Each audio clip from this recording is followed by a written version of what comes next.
the one, the only, Ben Sion.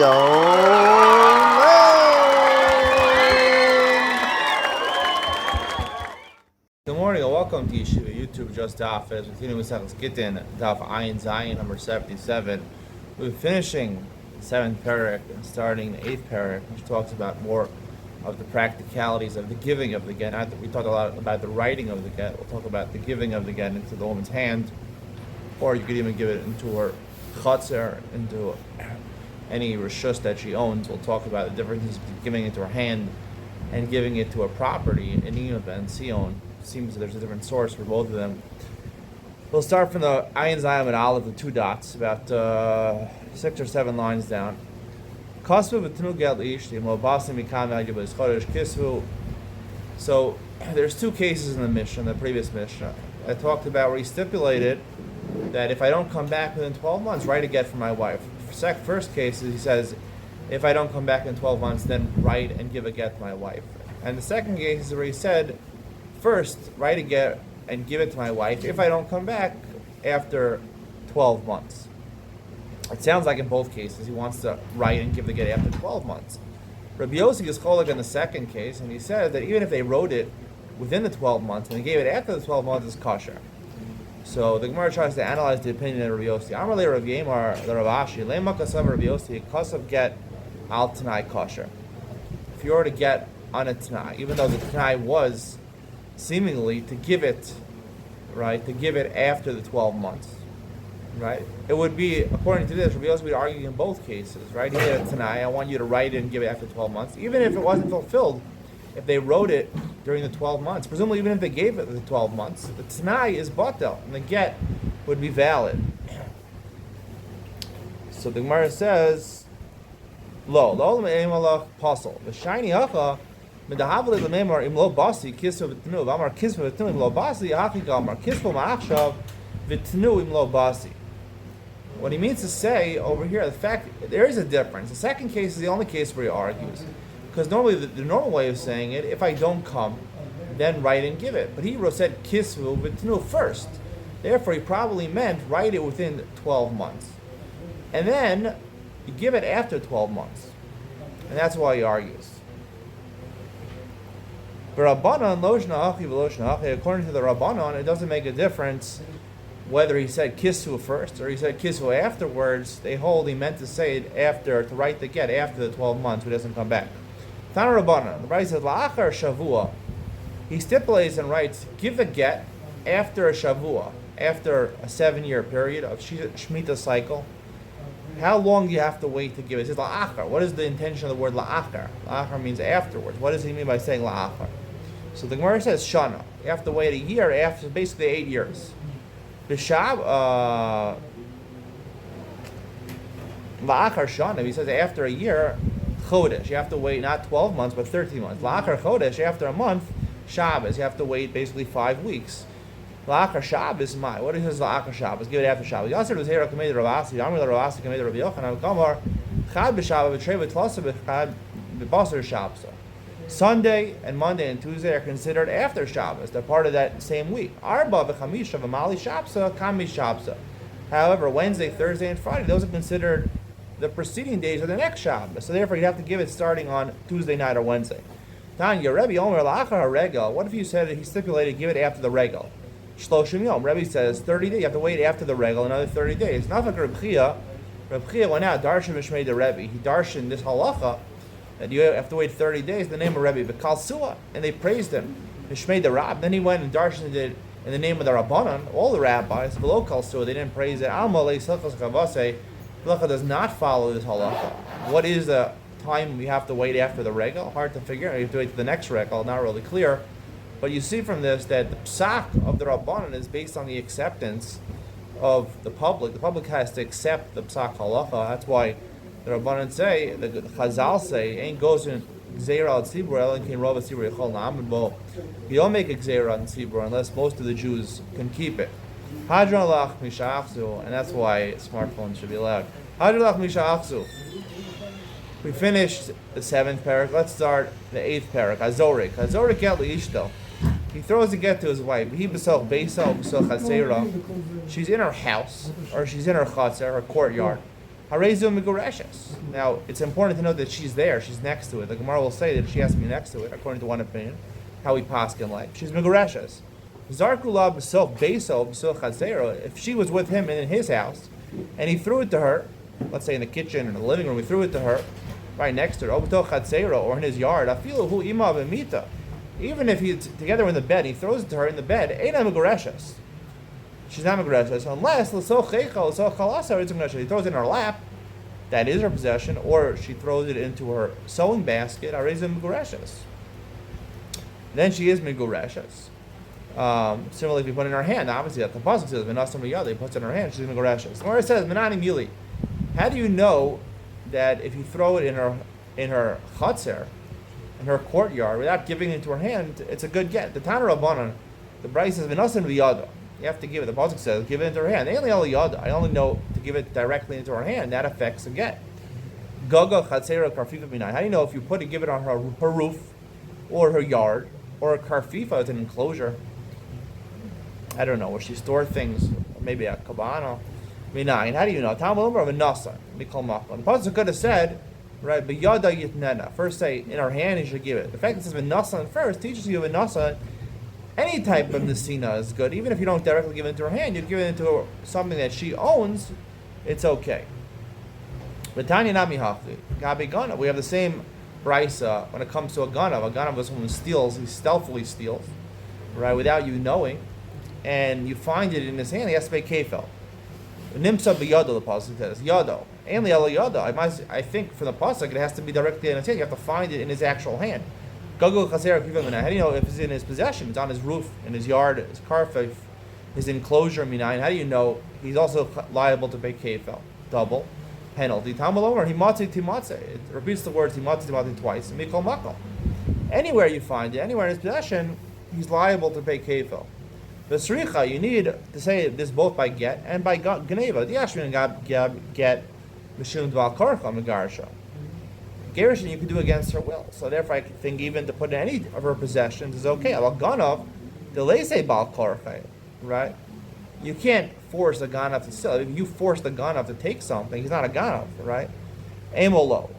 Maybe it shouldn't be the case. V'yashmin ganav, mishum the kanser achwan. A ganav's worse because the Torah penalized him to make him pay kefel. So therefore the Torah would basically encompass more types of things, not just his hand, his possession also. How about get? Get is not a knas, amolo. I would not think, would think only the hand. Sricha, that's why in both cases it has to include all their any of their land or any of their areas that they own is also considered a good nesina. So the Gemara says, Sricha. Chatzera, the Gemara has a question, Masha Kansa Isha Kana Baila.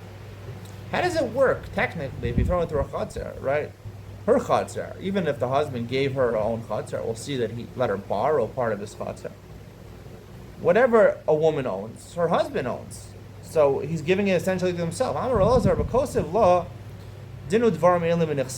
He writes to her that I have no claim against your possession. He let her borrow part of his chatzar, or he gave her part of his chatzar. I don't have any possession. The Gemara says, does it really help? Someone owns a field, and he says to him, I have no complaints about this field. I have no words about this field. He says a different language. I have no dealings with this field. The other he says, my hands are withdrawn from this. It's not called making it hefker.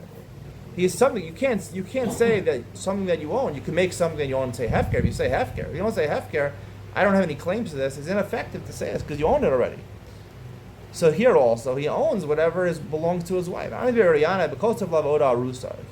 Dinu Dvarim when she's still in Arusa and she still has not brought things into the marriage yet. Right? When Arusa, when she gets married, her possessions belong to the husband. When she's in Arusa, they belong to him, but only midrabanan. So therefore, he can write that he doesn't want to take possession of them. If a person's in the process of getting inheritance, he hasn't yet gotten or getting a possession from his wife, from his arusa. A person can make it tonight that he shouldn't inherit it or he shouldn't get it from his wife. Like Rava says, Dama Rava, Omer, top of Ayin Zion Beis. If a person says, I don't want what Chazal instituted for me, right? Chazal instituted that the possessions of Arusa belong to the man. Kagon Zu Shomelo, like this case that Rava was talking about, Rava was talking about, we listened to him. Mike Kagon Zu, what was that case? Rav Hona Amarav, another institution where the rabbis basically forced the husband to feed his wife mizonah. Mizonah is from Minat Torah, he has to feed her, but that's the bare minimum. To give her her wants also, that's the Rabbanan Masakin for her. And they said, because she's getting mizonos, her wages go to the husband. If she says, I make more money and I can support myself, she's allowed to do that. It's a takana for her. I won't be fed, and my wages won't go to you, because it was instituted for her on her behalf. So you have the ability to abrogate that. Rava says he has a question for Lazar.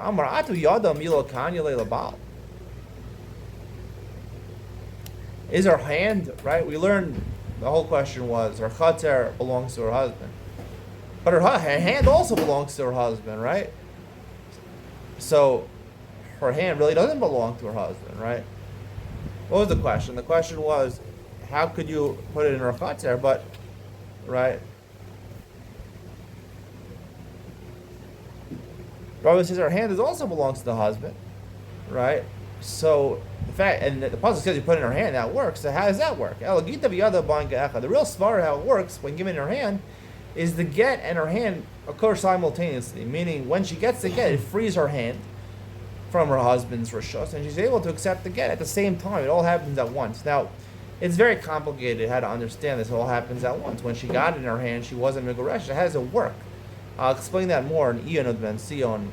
I remember when I was in yeshiva, one of my friends was going back and forth trying to understand this for many hours, and I think I have a simple explanation to this. Here also, when it comes to her chater, when he throws it into the chater, he let her borrow part of his chater, or he gave her own chater, her own house. He has multiple wives. He gives each wife their own house, their own courtyard, right? He throws it, and it happens simultaneously. Ravina said to Ravashi, Rava yad isha kakashle. What was Rava's basis for saying because at the hand of the woman, he said, belongs to her. The fact that the husband, he owns the wages of the woman, yada gufa mikanile, does he really own the actual body of his woman, of his wife? It wasn't even a good question. So he said back to him, Ravashi said back to Ravina, Rava yada evid kakashle. I wasn't asking from a woman's hand. He was asking from an evid knai's hand. So Rameir holds that you could emancipate a slave by giving him a shtar shikhr, and you can put it directly into his hand. Now, even though a slave, his body is technically owned by the master, if you put it in his hand, it's work. Yeah. How does it work? Right? The same mechanism that we said over here must be that it happens simultaneously. So Hakanami here also, Yada works because her hand belongs to herself. The fact that we need to say Gida Chaser Banka, that's we learned from an Evid Knaini. Hosh Chivmer, a certain person who was deathly ill, the Kasavla Gita Vidhao, Ahadi Panya Damali Shop. So he wrote her on Friday afternoon, he wrote her a get. Lohispik Lemisvala, he didn't get a chance to give it to her before Shabbos. Now on Shabbos, you're not normally allowed to do Gittin and Kedushin, because it's a Kenyan. So they probably have to wait till Motzei Shabbos. On Shabbos day, they realized he was in critical conditions, about to die. They didn't want her to fall to you. They came in front of Rava, who Zilu Amrule, say to the deathly ill person, Likni Nahalal who dochta the Yosef Begita. The get was in a certain room. Let him, right, basically be makner, or let her borrow that room. She should go, she should go, open the door, and then lock it. And do a kinyan chazaka. This not no God of a part is kosher chazaka. When it comes to land, if you lock the door to a piece of land, to a house or something like that, or God, or you made a fence, or paratz, or you breached the fence, any small thing you do, that's a kinyan chazaka. Kinyan chazaka doesn't work from a talmud, but it works for the room, and through kinyan agav, because the get is in the room, so therefore it would be nickness to her. Amli Ravilish Larava, Masha Konsti Isha Kanabaila. Now Ravilish said to Rav, how does this work? right? The woman, whatever the woman owns, even though he gave her possession of the room, it goes back to the husband. Ichsif, Rabbi was embarrassed. At the end, he wasn't embarrassed because he realized it was Arusa, and he didn't have ownership over her. I'm a Rabbi, I'm Rabbi Nesua, Yomru Ba'arusa. And he said, if we say Nesua, it doesn't work because everything in the wife belongs to the husband. And Arusa, it should work. Hadar I'm a Rabbi, Loshna Arusa, Loshna Nesua. Then later, right, the Gemara said before, Rabbi was the one who says, Gita b'chatzer b'ban ke'echad. So the question is, why was he so embarrassed? Why didn't he just say Gita b'chatzer b'ban ke'echad? The answer is, when he said Gita b'chatzer b'ban ke'echad, it was a response to the story that happened. Amar Loshna Arusa, Loshna Nesua, Gita b'chatzer b'ban ke'echad. And that was his response. And where's V'hamar Rava Mikara? But didn't Rava say it originally? Why was he embarrassed? Rava, right? A lot of times you come to Chidushei Torah when you're forced to. When a situation, a tough shaila comes to you, comes to a Rav, and you're forced to think, based on the Chidushim. You're forced to come up with a novel interpretation. Oftentimes you do that. Rava came up with the concept of V'gida Chazer Ban Kecha in order to respond to this incident where he thought he was embarrassed, but he realized he didn't make a mistake after all, for two reasons. She was in Arusa, and even in Nesua, Gita Chaser Ban Ge'achad. The Mishnah continues, V'hi b'soch beisa. You throw it to her, and she's in her house. Amar Ula, V'husha omedes b'sad beita. She has to be standing next to her house. U'b'sad chaser, next to her courtyard. Roshaya Amar Afilu hi b'tiveria, l'chaser b'tzipor, hi b'tzipor b'chaser b'tiveria, migureshes. Even if she's not around, she's an hour drive away. It doesn't make a difference. So the Gemara asks on Rebbe Oshaya, and the Mishnah says she's in her house. The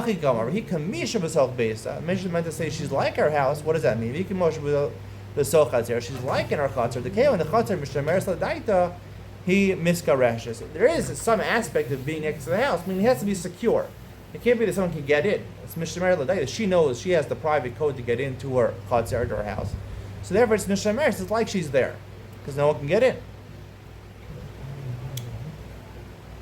Lema b'hakam, they say Ula and Rabbi Oshia argue with the following machlokas. The Mar Shtar b'chatzar mishum yada is Rabbi. That Ula says chatzar, the reason chatzar works is because it's in place of yada, like we learned seemingly on the Amud Aleph, right? And therefore her hand is next to her body, so she has to be next to the house, next to the chatzar. The Mar Shtar b'chatzar mishum shlichas is Rabbi. And Rav Oshia thought that the reason chatzar works is not because of yada, it's because of shlichus. Just like a woman can make a shliach to makabel her get, so too her chatzar also works as an agent to makabel her get. So the Gemara says, "Lo, the chuli am chatzar mishum yada is Rav. Chatzar works because of yada. Mar sever ki yada, ma yada b'smucha, af chatzar b'smucha." Rav Ula says the reason is like it has to be like your hand next to you. So the chatzar also you have to be next to it physically. There's a difference, he says. Your hand is stuck to your body. Your chatzar is not stuck to your body. What does it mean kiyada? Just like your hand, right? You can control, you can watch over your hand. No one can go and cut off your hand or take your hand because you can watch it.